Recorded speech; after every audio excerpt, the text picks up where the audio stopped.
BFM Business, hors série, l'ère du client, présenté par Frédéric Simotel. Bonjour, bienvenue dans notre hors-série L'ère du client. Vous savez, depuis plusieurs mois, déjà depuis un bon moment, déjà sur BFM Business, vous nous accompagnez, on vous accompagne autour de la transformation de l'expérience client. On appelle ça l'ère du client. Voilà, on a regardé un peu comment tout ça bouleversait l'organisation des entreprises, les process. Et aujourd'hui, tiens, on va rentrer un peu plus dans le cœur du réacteur. On va parler des API. Vous savez, ce sont ces interfaces de programmation. Ça vous paraît un peu complexe peut-être si vous vous baignez pas dans cet univers, mais vous allez voir comment tout ça améliore le business, comment le système de l'entreprise aujourd'hui se bâtit à coups de briques et justement grâce à ces API. Alors il y a de plus en plus d'entreprises qui vont adopter une stratégie d'API pour accroître la souplesse, l'efficacité de leur système d'information, encourager aussi l'innovation. Bien oui, les métiers ils veulent une vitesse d'exécution, ils veulent que ça aille beaucoup plus vite. Et puis on n'est plus parti sur les grands projets. Ça il y en a encore, mais voilà, on va essayer d'avancer par des briques, un peu comme des Lego. On va en parler avec nos invités. Je vous les présente tout de suite. Olivier Beaurepaire, il est directeur de la digitalisation et de l'innovation au sein de SNCF Voyage. Bonjour.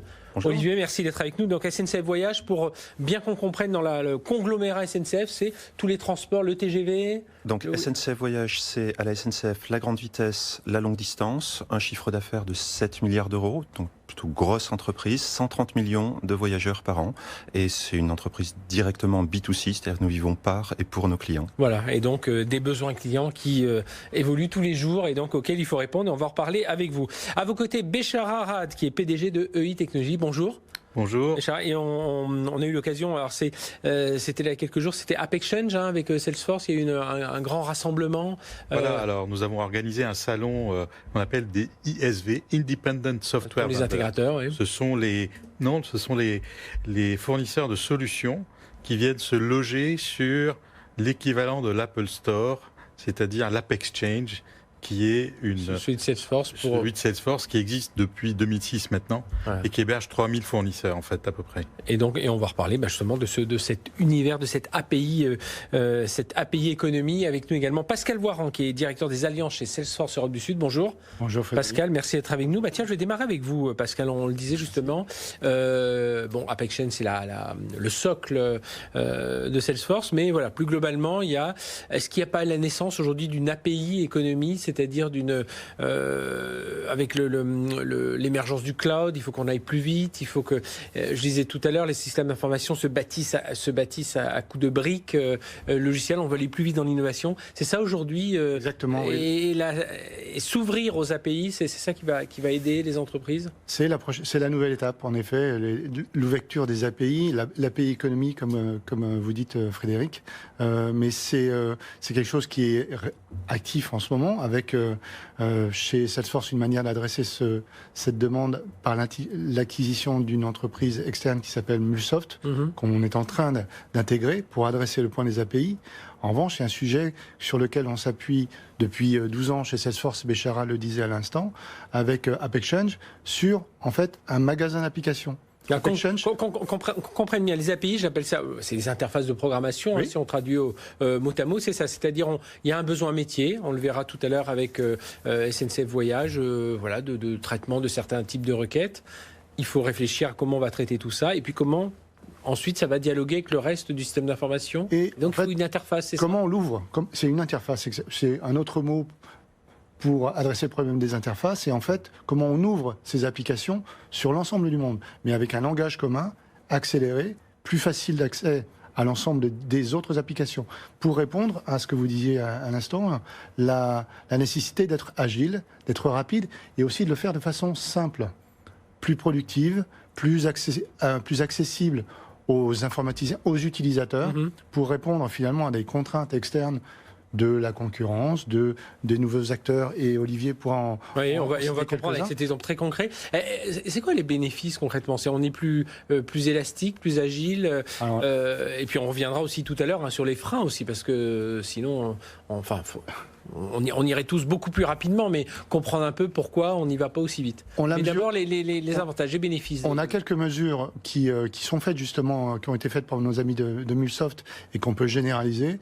On sait qu'aujourd'hui, en déployant une démarche d'API économie, on gagne 58% de productivité on a les chiffres. Hein, en développement d'applications. On gagne aussi, c'est un autre sujet intéressant, on gagne aussi en engagement des utilisateurs. C'est-à-dire que la productivité et la simplification ont fait en sorte que, finalement, mes clients, mes employés vont plus utiliser les applications. Et ça, ce gain-là, il libère finalement du temps pour être plus efficace, plus intéressé par son travail au quotidien. Et ça, c'est un gain majeur. Alors, quand on essaie de regarder ça un peu en détail, Béchar Arad, on voit... alors, c'est une étude effectuée par Mulsoft, qui a été rachetée par Salesforce il y a quelques temps. La valeur, on dit que la valeur de ces interfaces de programmation de ces API va augmenter et que justement, on va utiliser les données autrement. Là, expliquez-nous, voilà, qu'est-ce qu'on met derrière ces mots? Si je peux donner un exemple, depuis des années, les entreprises ont construit un système d'information qu'on appelle le legacy, c'est-à-dire un système d'information qui va traiter... À façon, on va dire, comme on disait dans l'informatique. Oui, à façon, mais surtout qui traite du fonctionnement, je dirais, au quotidien de l'intérieur de l'entreprise. L'enjeu aujourd'hui pour elles, c'est de s'ouvrir à leurs clients, de faire des systèmes d'information qui sont beaucoup plus en connexion et en interaction avec les clients, puisque les clients eux-mêmes demandent autre chose et demandent d'être connectés à l'entreprise.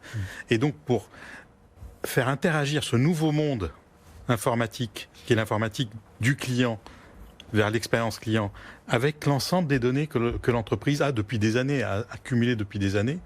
Par exemple, je dirais toutes les factures, tout le chiffre d'affaires qu'ils font avec un client depuis des années, etc., etc. Ben là, vous avez besoin d'une interface rapide, facile à mettre en œuvre, qui permette de construire ces systèmes rapidement. Tout simplement parce que les clients changent, évoluent, leurs besoins évoluent, et donc cette partie système d'information client doit être très agile, très rapide. Et donc, mais les informations de base sont souvent dans ces legacy où il y a énormément d'informations. Il faut aller les chercher, il faut y avoir accès rapidement et pouvoir changer et les exposer aux clients de manière très agile. Alors, on va avoir un exemple très concret avec vous, Olivier Beaurepaire, dont je rappelle, vous êtes directeur de la digitalisation et de l'innovation au service des voyageurs. C'est comme ça si on donnait... Au service des agents. Des agents, au service des agents. Dans une entreprise B2C. Mais des voyageurs. Des voyageurs. 130 millions de voyageurs. Au service des agents qui sont eux-mêmes au service des voyageurs. Voilà, on va être compris. Chez SNCF Voyage. Alors, les grands groupes, donc notamment la SNCF, alors sans faire de jeu de mots, vous devez vous transformer à grande vitesse, on n'arrête pas de le dire ici chaque semaine. La force, c'est pas forcément de mettre beaucoup d'argent, de mettre beaucoup d'investissement, c'est qu'il faut aller vite, c'est la vitesse d'exécution. Il faut s'adapter vite, adapter les composants, les applicatifs, à tout ça. Vous chez vous, ça a concerné alors, le projet autour des API, là on va comprendre très concrètement, c'est le traitement des réclamations des clients. Racontez-nous ça. Oui, alors, l'activité grande vitesse de la SNCF, 130 millions de voyageurs par an, qui génère... et nous en sommes désolés, on fait tout ce qu'on peut, mais qui génère 500 000 réclamations par an. 500 000 réclamations pour 130 millions de voyageurs. Alors on pourrait se dire en pourcentage c'est peu, mais en volume c'est beaucoup. Oui. Pour ce faire, nous avons 200 personnes. J'imagine la toute petite réclamation à la plus importante qu'il va falloir suivre depuis... Enfin voilà, il n'y a pas de différents niveaux il y a différents niveaux, pardon. Voilà, mais à ceci près, quand les réclamations nous parviennent, nous ne savons pas si elle est importante, peu importante, etc. Ce qui est magique, et nos 200 agents qui travaillent quotidiennement à traiter ces réclamations le savent, c'est que nous avons la possibilité, c'est un peu la dernière boucle de rappel, le dernier filet, nous avons la possibilité sur une situation de voyage qui n'a pas été optimale, finalement, de transformer un irritant en remerciement. Donc on a des collègues qui sont extraordinairement engagés pour traiter ces 500 000 réclamations. Pour autant, 500 000 réclamations, 200 agents, on voit bien que c'est compliqué. Donc une première étape consiste à rentrer dans une approche plateforme. Alors une approche plateforme, Salesforce en propose, et nous avons conduit ce projet-là avec Salesforce. Une approche plateforme, c'est quoi? C'est à la fois, certes, du logiciel, pour traiter ce qu'on appelle des cases, des réclamations, mais également de la data, qui est rendue accessible nativement, naturellement par ces systèmes, et tout un écosystème partenaire. Ok, nous avons informatisé, dématérialisé le traitement des réclamations. Très concrètement, cela veut dire qu'on reçoit moins de réclamations par courrier, puisqu'on peut le faire en ligne, depuis son smartphone, etc., etc. Maintenant, comment souhaite-t-on aller au-delà? Alors, aller au-delà, c'est quoi? Par exemple, si on prend des exemples comme, alors, nous en sommes navrés, mais cela arrive, la gare Montparnasse qui est complètement en vrac, ou des mouvements sociaux d'ampleur qui font que le stock de réclamations s'accroît considérablement. Nos 200 agents employés n'y suffiront pas. Oui, donc là, on se dit, tout à coup faire venir comment innover? Personne. Non.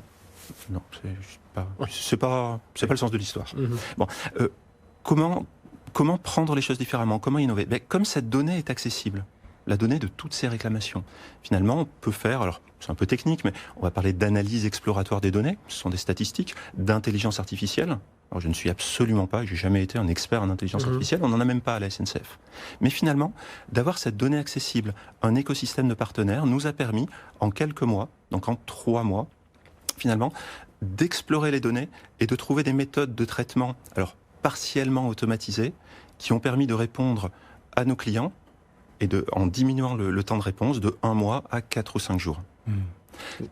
Concrètement, comment ça marche? C'est-à-dire qu'un agent va traiter une réclamation et le système, finalement, va analyser dans le stock de réclamations quelles sont les 10, 15, 20 réclamations très similaires pour le proposer à l'agent et lui permettre, finalement, de ne pas en traiter une, mais d'en traiter 20 ou 25 à la fois. Et ce qui va, j'imagine, pour des cas plus compliqués, que les agents se consacrent davantage à ces cas moins nombreux, mais donc, parfois beaucoup plus compliqués. Juste pour donner un chiffre, puis après je m'arrête là-dessus, nous avions au début de l'été 70 000 réclamations, on va dire en souffrance. Nous sommes parvenus, avec ce type de traitement-là, en seulement 3 mois, à descendre un niveau d'étiage qui est de l'ordre de 12 à 15 000 réclamations. Et l'idée, c'est évidemment de mieux servir nos clients, et de toujours nous améliorer pour mieux servir nos clients. Nous vivons par et pour nos clients, mais également, et dans une logique de symétrie des attentions, de permettre à nos agents, nos collègues, de mieux travailler. C'est-à-dire les tâches répétitives sans valeur ajoutée, finalement, qu'ils le fassent une fois, c'est très bien, mais si ça permet d'en traiter 20, c'est tout aussi bien. Et donc ça permet d'avoir de l'humain qui apporte tout ce que l'esprit humain peut apporter, tout en étant augmenté, finalement, par l'intelligence artificielle. Donc ça veut dire meilleur usage des données, c'est ce qu'on disait tout à l'heure avec Béchar Arad, ça veut dire...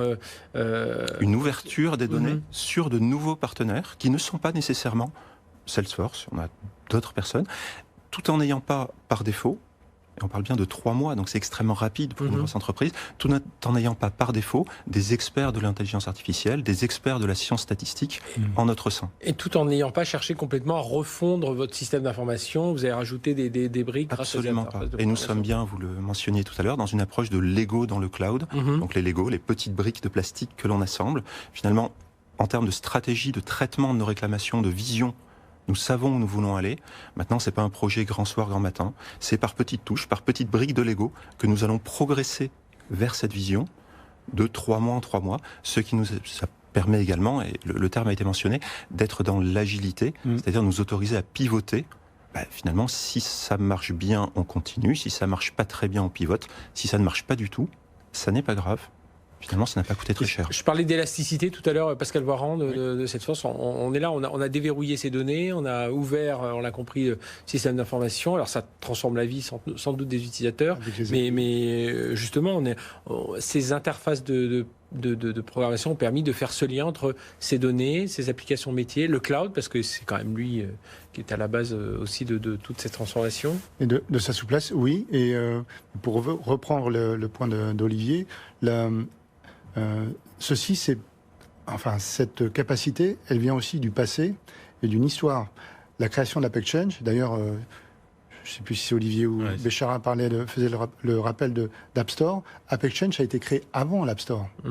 Donc cette notion de place de marché d'application, créée en 2006, et l'histoire et la sérénité par rapport à la confiance qui est indispensable dans le fonctionnement dans l'écosystème pour trouver ces bonnes idées qu'on va aller chercher ailleurs qu'en interne, ce que décrivait Olivier.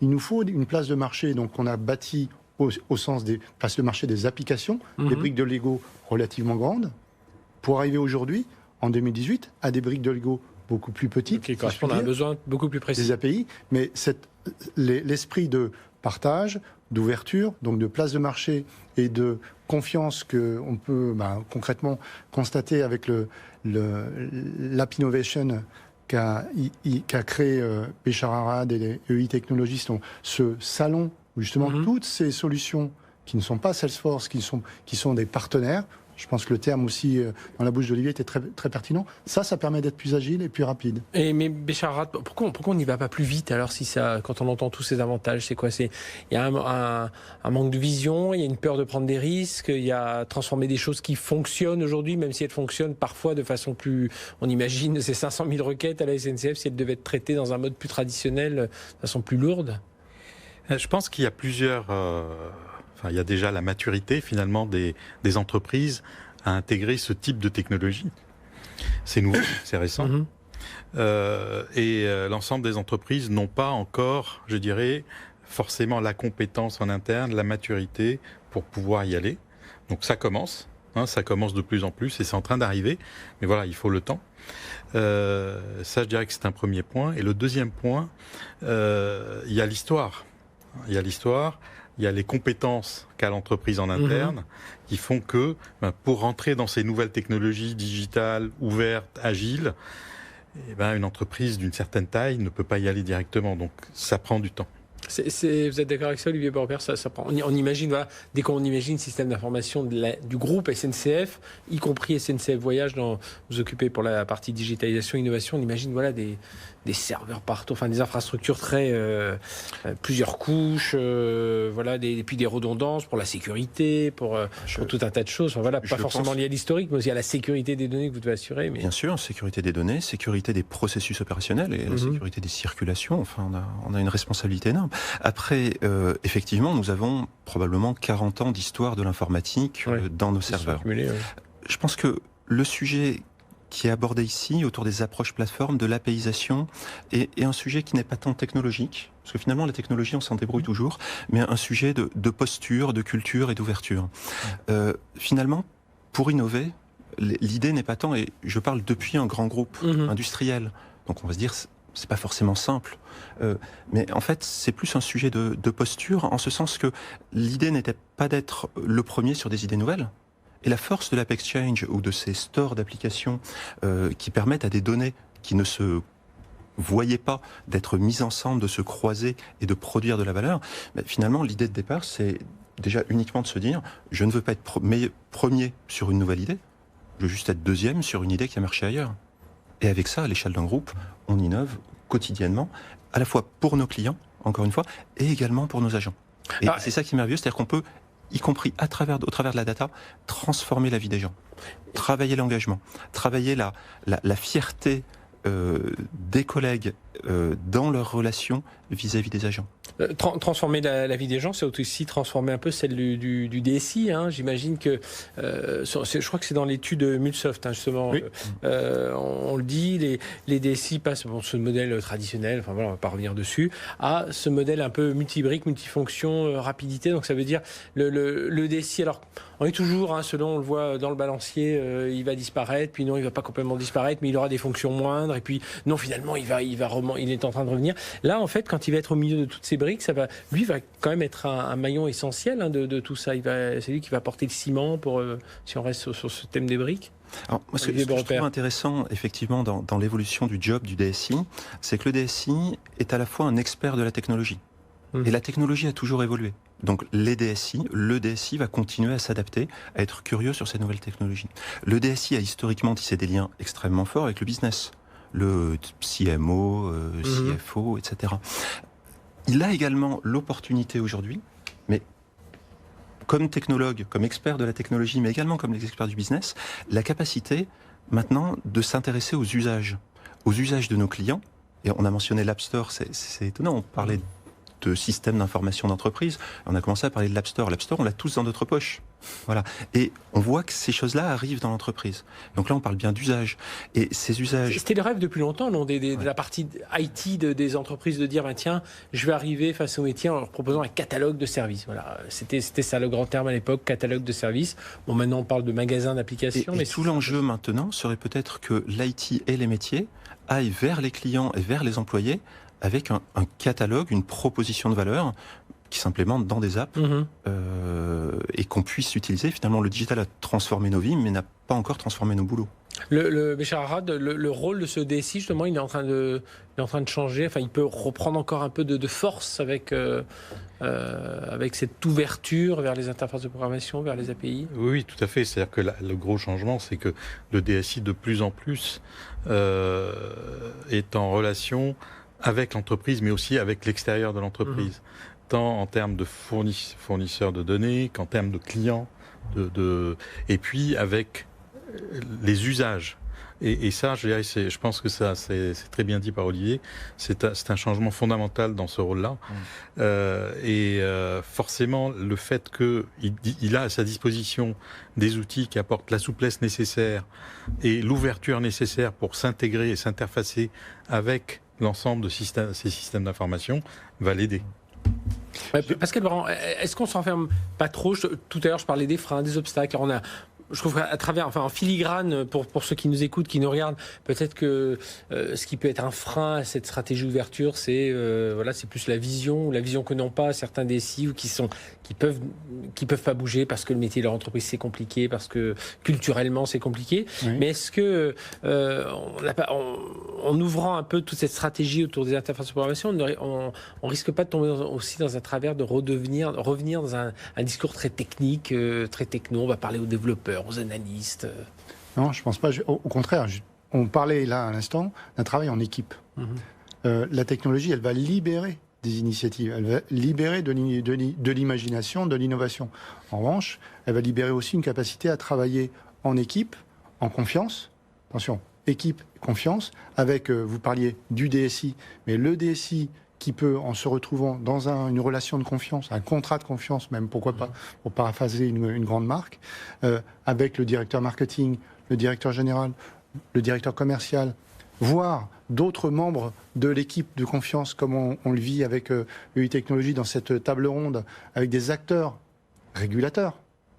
On parle de RGPD. Voilà quelque chose qui a un impact dans notre vie, dans notre utilisation quotidienne en tant que consommateur perso et bien sûr dans la vie du DSI. Non, je pense qu'au contraire, on libère la capacité d'innovation et chez Salesforce, on montre aussi que cette innovation, on peut la faire dans des grandes entreprises comme la SNCF, aussi bien que comme des toutes petites entreprises, puisqu'on est présent dans un large spectre de clients. Innovation, en travail en équipe, pour adresser un sujet qui est le sujet du client. Oui, Olivier Beaurepaire.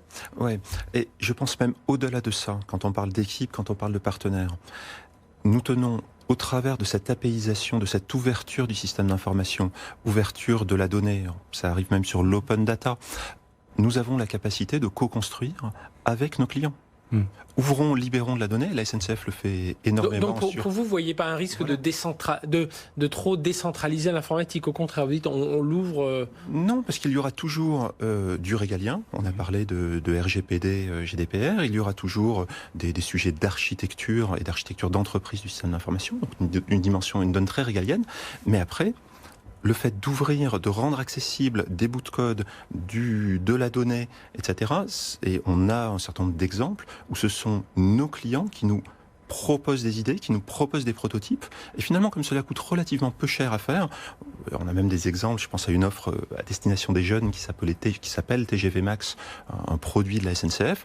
On a des jeunes clients utilisateurs de TGV Max qui nous disent « mais finalement il me manquerait telle ou telle fonctionnalité, je l'ai développée, qu'en pensez-vous » Et ils appellent le directeur marketing de TGV pour lui dire « là j'ai quelque chose, en même temps je ne sais pas trop quoi en faire, je ne sais pas si j'ai le droit, mais voilà un nouveau service ». Et tout ça ils l'ont fait en utilisant des API et de la data qui avaient été libérés, rendus publics par la SNCF, et finalement ce sont nos clients qui s'en saisissent. Donc en fait cette logique de partenariat va beaucoup plus loin que ce que nous pourrions imaginer. Pascal Brand. Justement, voilà, l'innovation, pour reparler de la rapidité, elle se doit d'être universelle. Donc la confiance, et c'est le contrat de confiance dont je parlais tout à l'heure, est indispensable pour justement travailler de manière ouverte et libre sans craindre un rusé renard dans la place. En revanche, en ayant ces basiques sur lesquels on doit être vigilant en avançant, derrière on accélère. Et La vitesse, c'est une nouvelle devise.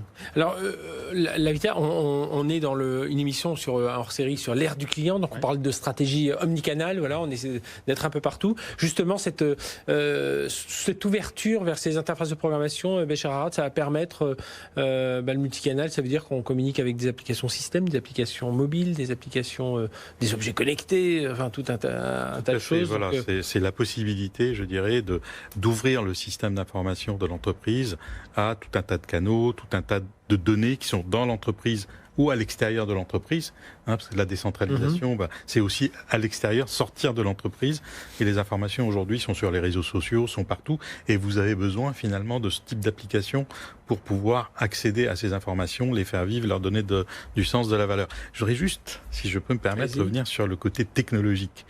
Moi, je pense qu'au contraire, il faut mettre en valeur la technologie, c'est-à-dire que la technologie... Je demandais aussi s'il n'y avait pas un risque de ressombrer, parce que ressombrer, c'est un peu dur, mais de retomber dans un discours très techno. Il faut qu'on retombe, parce que tout ça est technologique au fond.